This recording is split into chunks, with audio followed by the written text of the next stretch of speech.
आज हम लोग स्टार्ट कर रहे हैं सबसे इम्पोर्टेंट चैप्टर एरे।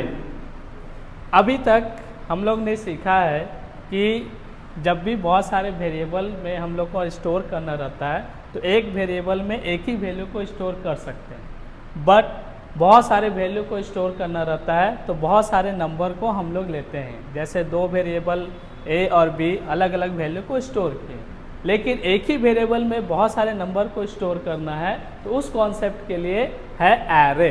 जैसे dimensional array is a structure create in memory to store number of same data into a single variable.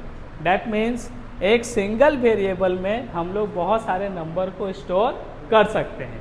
जैसे यहाँ पर एग्जांपल में हमने देखा कि दो वैल्यू है, दो के लिए हमने अलग अलग वेरिएबल लिया, लेकिन एरे जब हम डिफाइन करेंगे तो एक सिंगल वेरिएबल में बहुत सारे नंबर को स्टोर कर सकते हैं।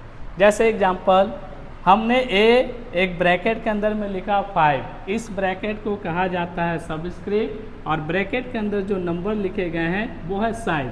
साइज मतलब एक सिंगल वेरिएबल में कितने वैल्यू को स्टोर कर सकते हैं, ये यूज़र पर डिपेंड है।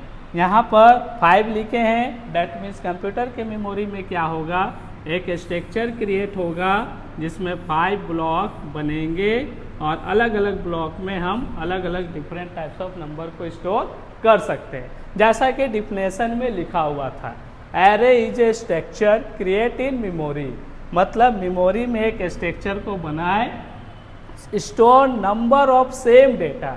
दैट मीन्स जो भी वैल्यू हम लिखेंगे वो सेम डेटा का होगा और साइज जितने हम देंगे उतने ही ब्लॉक में वो डिवाइड हो जाएगा into a single variable. That means ये सारा नंबर एक ही वेरिएबल में स्टोर होगा।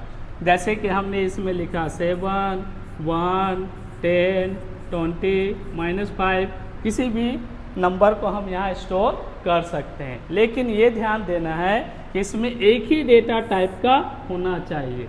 अगर इंट है तो सारे वेरिएबल इंटीजर ही होने चाहिए। जैसे यहाँ पर 7, 1, 10, 20, -5। अब यहाँ पे ये है कि एक वेरिएबल है लेकिन नंबर बहुत सारे हैं, इसको इंडिकेट कैसे करेंगे? तो हम लोग क्या करते हैं, एरे में इंडिविजुअल ब्लॉक को अलग अलग एक एड्रेस में डिनोट करते हैं जिसे सेल एड्रेस कहा जाता है। फर्स्ट एड्रेस शुरू होते हैं 0 से, जैसे ये होगा a of 0, that means variable name a और उनके इंडेक्स नंबर, ये सेल का नंबर है 0, तो ये रिप्रेजेंट करेगा 7। तो इस तरह से ये 0, 1, 2, 3, 4 इस तरह से कंटिन्यू इंडिकेट इनके एड्रेस शुरू होंगे। और जैसे 5 लिए हैं हमने 0 से शुरू किया है तो ये 4 लास्ट होगा। तो एरे के ये एड्रेस कहलाते हैं। तो एरे क्या हुआ, फिर से एरे एक स्ट्रक्चर है जो मेमोरी में क्रिएट होते हैं जिसमें बहुत सारे वैल्यू को हम एक ही वेरिएबल में स्टोर कर सकते हैं। आप इसको इरेज करके नेक्स्ट कर लीजिए।